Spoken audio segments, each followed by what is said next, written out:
Салям алейкум! Вас приветствует ваша любимая кулинарная передача Храм-Татар Емеклері. Мы в нашем любимом Бахчисарае. Прекрасный осенний Крым приветствует вас. И сегодня будем готовить блюдо под названием Дженнет Ашы. Райское блюдо, вот такое интересное название. Супер простые ингредиенты, очень просто в приготовлении. Но, достлар, не обманывайте, сейчас все расскажу, все покажу. Это очень вкусно.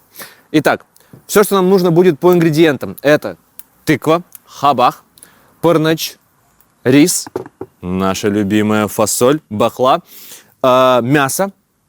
Мы сегодня сделали из него уже фарш, он у нас там готов, лежит, отдыхает, ждет своего часа. Лук, сливочное масло, соль, перец и немножко сахара добавим, если хабах наш будет не такой сладкий. Итак, что мы сделаем сейчас? Огонь у нас под казаном уже горит. Первым делом нарежем хабах на небольшие кусочки. Мы его, смотрите, достлар, предварительно почистили от кожуры. Это важно. Вот такие вот кусочки тыквы. Сейчас их нарезаем. И потом нарежем лук. И уже будем отправлять в казан наш фарш с луком вместе. Так. Среднего размера кусочки. Они у нас не должны сильно развариться, поэтому сильно не мельчите, но и большими их не делайте, потому что у нас здесь фасоль, у нас здесь рис, это все должно приготовиться, свариться практически одномоментно, единовременно. Если тыкву нарежете слишком большими кусками, она у вас не проварится, будет жесткой. Этого нам не нужно, конечно же. Хабах, конечно же. Один из любимых ингредиентов в крымско-татарской кухне. Его использовали и в соленых, так скажем, блюдах, и как сладость. Конечно же, его больше любили ялубои. Не знаю почему. Так как-то вот заведено, так как-то повелось. Тыкву вообще часто использовали, например, на тех же дува. Это такая разновидность домашних, что ли, молебнов. Причем они могут быть приурочены как к радостному событию, так и к какому-то печальному событию. Так вот, на этих дува подавали блюдо, запеченную в фурне тыкву и посыпанную грецким орехом молотым.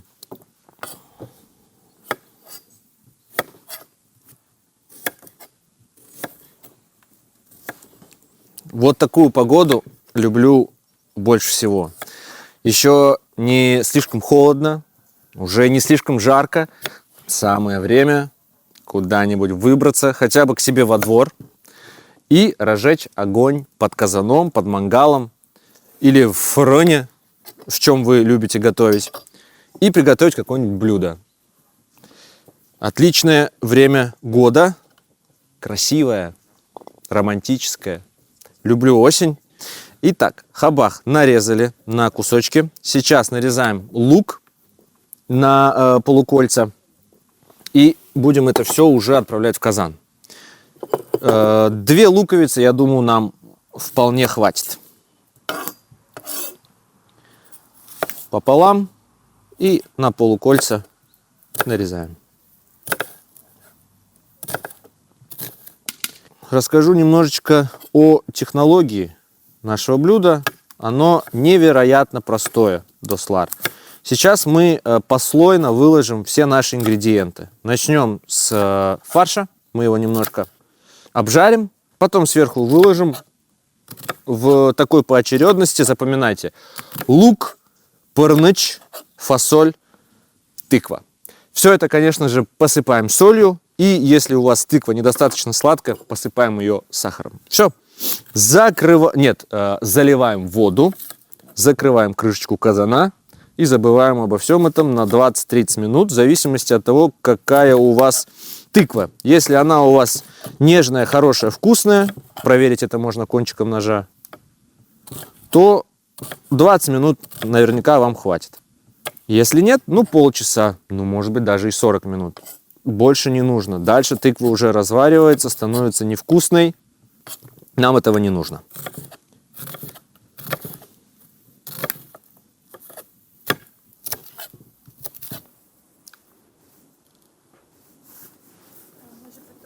Все ингредиенты у нас готовы, подготовлены. И, как я говорил ранее, будем отправлять первым делом в казан фарш. Говяжий мы сегодня взяли. Люблю я говядину. Так. Но для начала мы должны растопить масло, а не фарш. Конечно, Дослар. Что же я такое наговорил сейчас? Сливочное масло. У меня тут 100 грамм. Будем отправлять половину сначала. Посмотрим, как это у нас получится. Потому что ингредиентов у нас сегодня довольно много. И вот половину масла.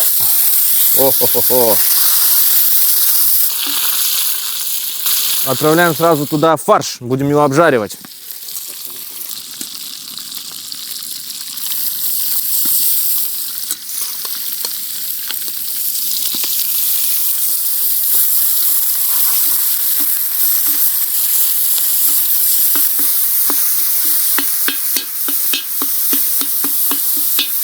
Хорошенько размешиваем весь фарш, чтобы он прожарился равномерно и не слипался в такие большие куски. Для этого тщательно его размешиваем, Дослар. Он уже достаточно равномерно выглядит, не слипся в огромные куски, более-менее поджарился. Цвет у него, как видите, поменялся, поэтому сразу же отправляем сюда лук.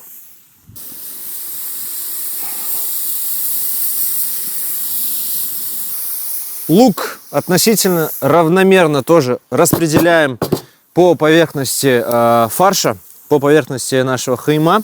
Следующим делом мы это все солим, перчим и уже потом все остальные ингредиенты добавляем. Итак, для начала соль, где-то половину столовой ложки как минимум. Если что, мы потом наше блюдо досолим. Половину, даже больше, чуть-чуть столовой ложки соли мы сюда отправляем. Фарш у нас, напоминаю, не соленый еще, поэтому не стесняйтесь с солью. Дальше черный перец. Хорошую ложку черного перца. Ничего страшного. Вот так вот. У нас еще много ингредиентов впереди. Все, посолили, поперчили. Дальше отправляем рис, прныщ. Напоминаю, его нужно первым делом хорошенько промыть. Раз 5 хорошо промойте под холодной водой.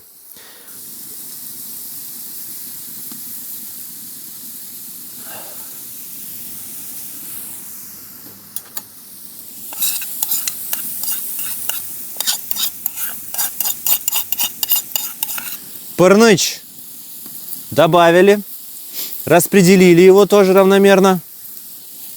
Любимое слово этого выпуска — равномерно. И следующим ингредиентом отправляем туда нашу фасоль, бакла. Конечно же, тоже одно из самых любимых блюд ялубойской кухни. Ладно, шучу, нет отдельной ялубойской кухни, есть общая крымско-татарская. Отправляем фасоль, бакла, в казан. Тоже одно из любимых блюд ялубоев. Это бахла. О, дым сегодня не щадит меня. Не обращайте внимания на мои красные глаза. Это слезы восторга от предстоящего блюда, которым мы сегодня будем наслаждаться. Напоминаю, у нас блюдо под названием дженнет аш, райское наслаждение. Вообще, большую часть блюд из тыквы называли дженнет аш. Давайте я вам сейчас один маленький секрет раскрою. Не любил я тыкву в детстве. Каюсь, не любил. Особенно в бурма, мне это вообще казалось противоестественным, что это такое бурма с тыквой сладкой. Но с годами ты начинаешь понимать некоторые вещи, и вот я с годами понял, что тыква в бурма, в наших блюдах крымско-татарской кухни, очень даже интересная, колоритная, вкусная вещь. Кстати, выпуск про бурма или фулту вы можете посмотреть на нашем канале. Тогда Рустем Агадирович готовил блюдо фулту. Вот так. Дослар, смотрите, давайте с фасолью тоже не будем усердствовать. Выложили слой из фасоли. Отлично. И теперь, конечно же, наша главная скрипка сегодняшнего блюда – это хабах. Я его попробовал, и он не очень сладкий. Поэтому мы все-таки сахар досыпем. Так. Кстати, одной из разновидностей этого блюда называется оно мусака. Или мусака? Наверное, мусака. Это просто каша с хабахом, рисом и парнычем, без фасоли. И без воды. Здесь у нас все-таки такой бульон будет иметься. О, посмотрите, какая красота у нас в казане. Все краски живописной крымской осени сейчас у нас в казане. Так, все, это дело мы сыпем сахар. Буквально несколько щепоток. Не надо, много сахара не нужно. И желательно попадать сахаром на хабах. Вот так. Соль, вода. Какая соль? Вода. По стеночкам казана. Не надо лить на само блюдо. По стенкам казана воду отправляем в казан. И крышкой закрываем. Далее, Дослар, нужно набраться терпения на 20-30 минут. И потом уже будем пробовать готовое блюдо. Вот так вот просто. Неожиданно просто. Но мы подготовили уже ингредиенты, поэтому получилось просто. И давайте-ка я вам напомню, что у нас был фарш из мяса. Это важно. Не кусками мяса мы туда отправляли. Парныч нам нужно промыть. Это я тоже сделал за кадром. Фасоль, конечно же, нужно предварительно замочить.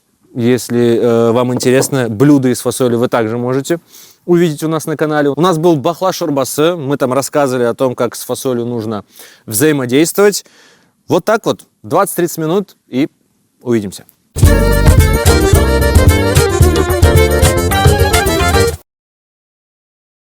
Пока мы ждем положенные наши 20 минут, я вот наслаждаюсь видами прекрасного осеннего Крыма.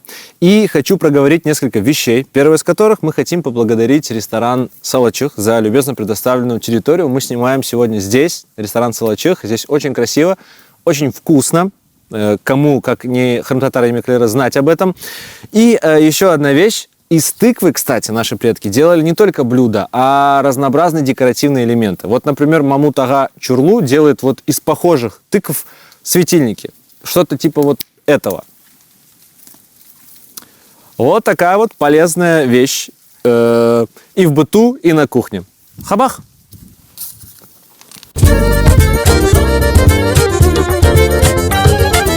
Ну что, положенное время прошло, и будем смотреть, что у нас получилось. Вооружимся для этого ножом. Открываем. О-хо-хо-хо! Красота! Магия, волшебство. И, смотрите, Дослар, протыкаем ножом тыкву. Если легко нож входит, хорошо. Если нет, закрываем крышку обратно и ждем.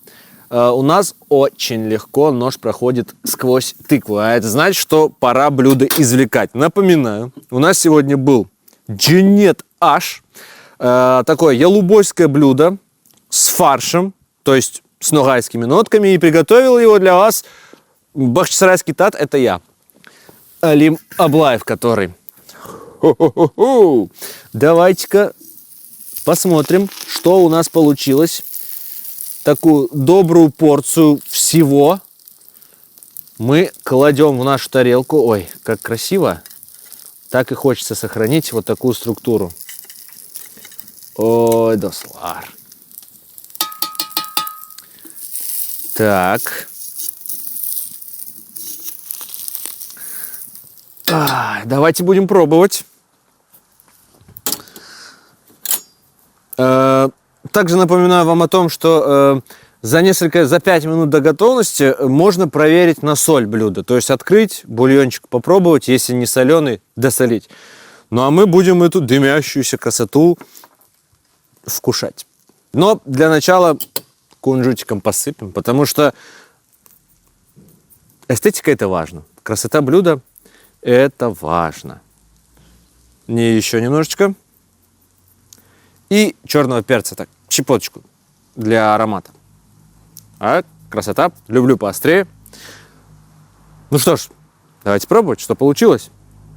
Так, и фарш зацепим, и рис, и бахла, и, конечно же, отдельно попробуем хабах. Так, бахла не хочет на вилку к нам. Попался. Пробуем.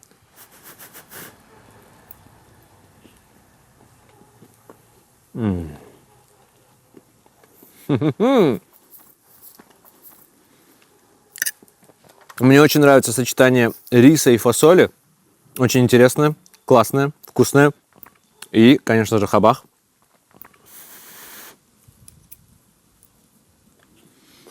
Горячий и вкусный. Мяско, тонич.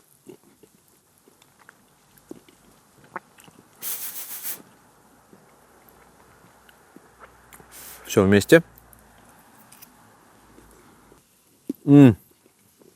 Да.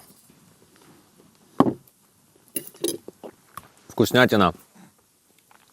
Я вам напоминаю, с вами был проект Храм-Татара Емеклера. Блюдо под названием Дженнет Аше. Меня зовут Алим Аблаев. Мы сегодня для вас выбрались в мой любимый прекрасный Бахчисарай, ресторан Салачих. Выезжайте и вы тоже. Готовьте наши крымско-татарские блюда, получайте от этого райское наслаждение. Аштат Лоусон в Корушкенте.